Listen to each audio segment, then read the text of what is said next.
बहुत आसान होता है और किसी के ऊपर कुछ भी बोल देना, और उसमें भी विशेष रूप से अगर कोई कथा वक्ता हो, अगर कोई आध्यात्मिक व्यक्ति हो, क्योंकि उसका स्वभाव है वो मौन रहता है। आध्यात्मिक व्यक्ति का स्वभाव क्या? सबसे पहला परिचय आध्यात्मिक व्यक्ति का यही है कि वो मौन रहेगा, वो कुछ नहीं बोलेगा। और जो बोलने लग जाए वो आध्यात्मिक नहीं है, वो भक्त नहीं है, वो भक्ति पथिक नहीं है। जो बोलता हो, जो चिल्लाता हो, जो शोर मचाता हो, जिसका विवाद में रुचि हो, वो भक्ति पथिक नहीं हो सकता। कभी सुना किसी चरित्र में, किसी प्रसंग में कि मीराबाई ने लड़ाई की? कभी सुना कि गोस्वामी तुलसीदास जी ने युद्ध किया? कभी सुना कि किसी भक्त ने अपने विद्वेषियों के साथ में, विद्रोहियों के साथ में, या अनर्गल बोलने वालों के साथ में कुछ कहा? कुछ नहीं, सब मौन रहे। क्यों? उन्हें फुर्सत कहां अपने ठाकुर जी को याद करने से। ठाकुर जी बोलते हैं उनकी तरफ से, और जब ठाकुर जी बोलते हैं तो महाभारत होता है, फिर कुछ नहीं होता। इसलिए यह संसार सकल जग झूठा, झूठा कुल रा नाता, मीरा के प्रभु गिरधर नागर, हरि चरणा चितराची। गिरधर जन्म मरण रा साथी, मैं याने नाय बिसरूं दिन राती। हमारे जीवन का एक नव प्रसंग प्रारंभ हुआ।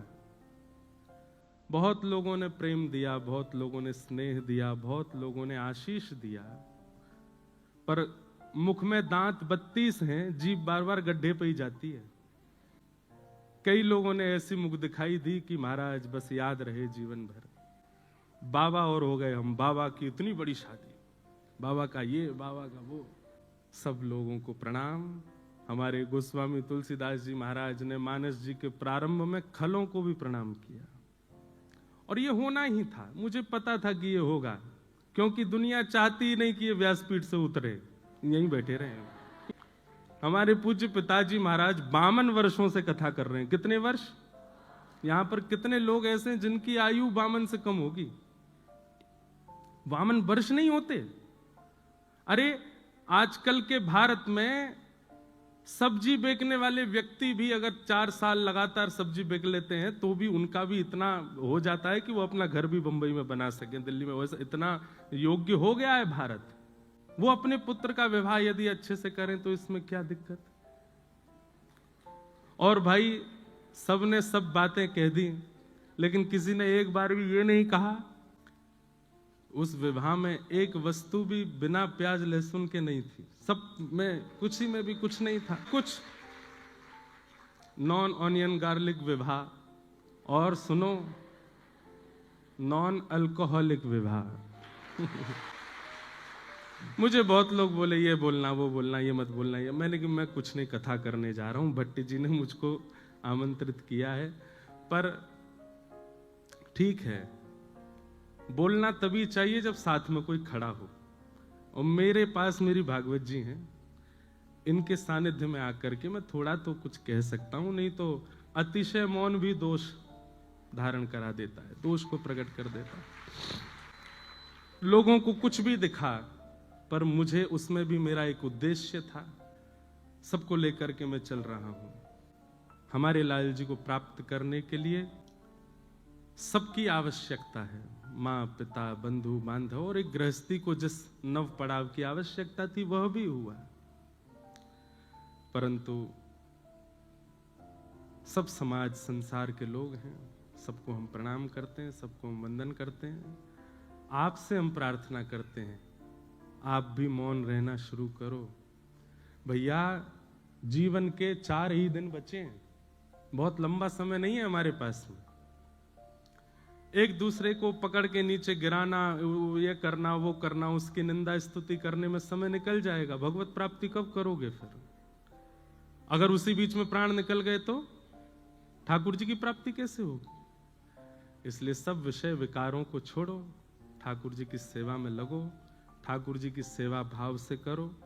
हमारा उद्देश्य, मैं तो पहले ही कहा है हमेशा, कि आप एक चूक करके तो देखो, चूक नहीं भी करो तो भी लोग आपको पकड़ेंगे। ये संसार का नियम है, स्वभाव है, स्वरूप है।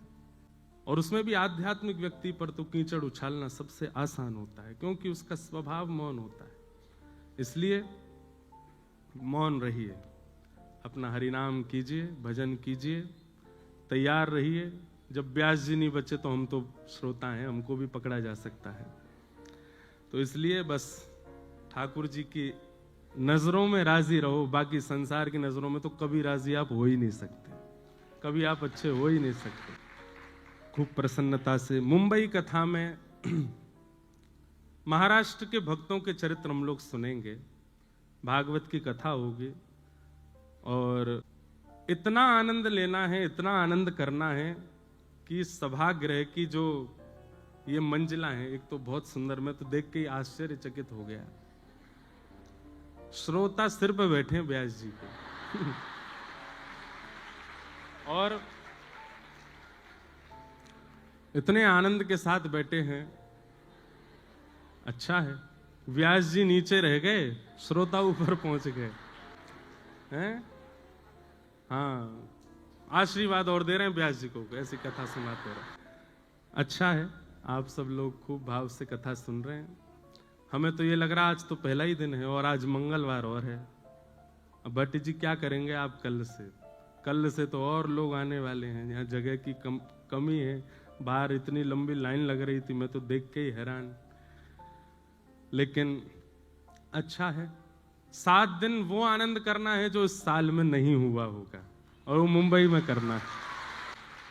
हम वापस अपनी राह पर, जैसे कोई व्यक्ति अपने मार्ग पर चलता है, थोड़ी देर के लिए स्टॉपेज लेता है, चाय नाश्ता करके वापस गाड़ी में बैठ जाता है। तो 10 साल से हमारी गाड़ी चल रही थी भागवत जी की, 1 महीने का थोड़ा ये स्टॉपेज लेके अब हम दोबारा से आ गए। अब ये स्टॉपेज अंतिम श्वास तक आएगा ही नहीं। अब तो 20 जुलाई 2015 को हम व्यासपीठ पे बैठे थे, उसके बाद में पहली बार एक विश्राम इतना लंबे समय का अभी। पर आज 23 दिसंबर 2025 को हम बैठे हैं। अब तो ये अंतिम श्वास तक नहीं होगा विश्राम, अब तो ये चलता रहे। अब जो भी हमारे जीवन का होना था वो अब इससे ज्यादा कुछ होगा नहीं। तो अब तो बस लाल जी की राह पर हैं। आप सब लोग बस ऐसे ही आनंद से रहिएगा, खूब प्रसन्न रहो, खूब आनंद से रहो। अन्यस्य दोष गुण चिंतन माश मुक्त्वा। भक्ति में सबसे बड़ी बाधा क्या है? आपका भजन नष्ट कब होता है? जब आपको किसी में दोष दिखने लगता। और आपके भजन का फल क्या है? आपको दोषी में भी गुण दिखने लग जाए। ये आपके भजन का गुण। अत्यंत दोषी व्यक्ति, जिसके 100 लोगों ने आपसे बुराई कर दी, और वो व्यक्ति आपके सामने आए तो आपको उसमें भी गुण दिख जाए, ये स्वभाव पता किसका है? ठाकुर जी का है। हमसे ज्यादा अधम कोई नहीं, हमसे ज्यादा दोषी कोई नहीं, लेकिन हम जब भी ठाकुर जी के सामने जाते हैं वो हमारे दोष नहीं देखते, ठाकुर जी अवगुण देखते भी नहीं। अगर ठाकुर जी का स्वभाव मेरे आपके जैसा होता अवगुण देखने का, तो सिद्धि विनायक मंदिर के कपाट कभी नहीं खुलते। गणेश जी बंद करके बैठ जाते, बोले ये योग्य ही नहीं है मेरे सामने खड़े होने के, नहीं दूंगा मैं दर्शन। यदि ठाकुर जी हमारे आपके जैसे स्वभाव के होते तो पंडरीनाथ भगवान के कभी दर्शन नहीं होते। हम मानव हैं, हमको दोष ही दिखता है, और वो भगवान है, वो अत्यंत दोषियों में भी गुण देखते हैं।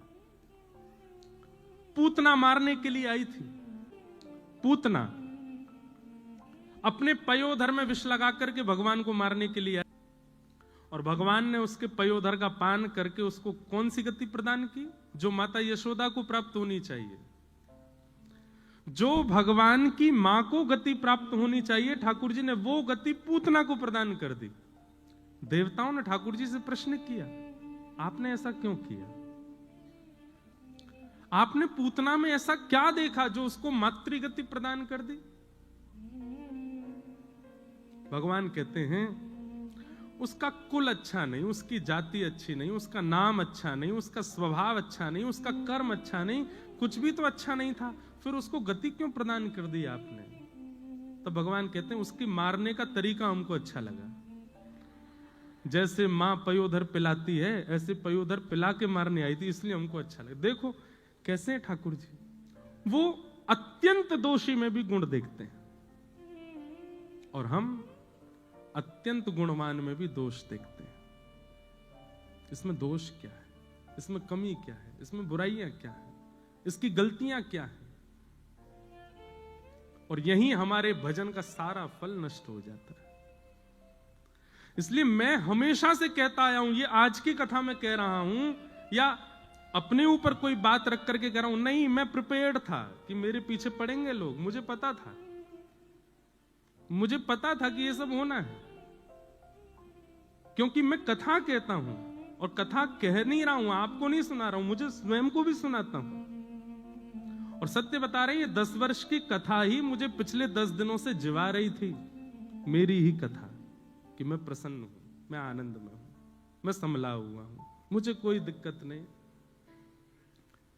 क्योंकि कथा ऐसा निर्माण करती है, 2 चीजें आपके चित्त में आती हैं, एक तो दोष दृष्टि खत्म होती है और दूसरा मौन रहना सीख जाते हो, लेट गो करते हो चीजों को, ठीक है जाने दो, ये दुनिया का अंत नहीं है, दुनिया इससे भी खतरनाक होगी आगे। हम व्यास मंच से बैठ करके कह रहे हैं, इससे भी ज्यादा खतरनाक होगी मेरे लिए, आपके लिए। पर आपका उद्देश्य दुनिया है ही नहीं, आपका उद्देश्य दुनिया की प्रसन्नता है ही नहीं, आपका उद्देश्य ये है। इसलिए दुनिया क्या कहे उसकी चिंता मत कीजिएगा, कौन अच्छा कर रहा है कौन बुरा कर रहा है चिंता मत कीजिएगा, अपना समय व्यर्थ मत करो, भजन करो, ठाकुर जी के जीवन उनकी प्राप्ति में लग जाओ आगे। अन्यस्य दोष गुण चिंतन माश मुक्त्वा, दूसरे में दोष मत देखो।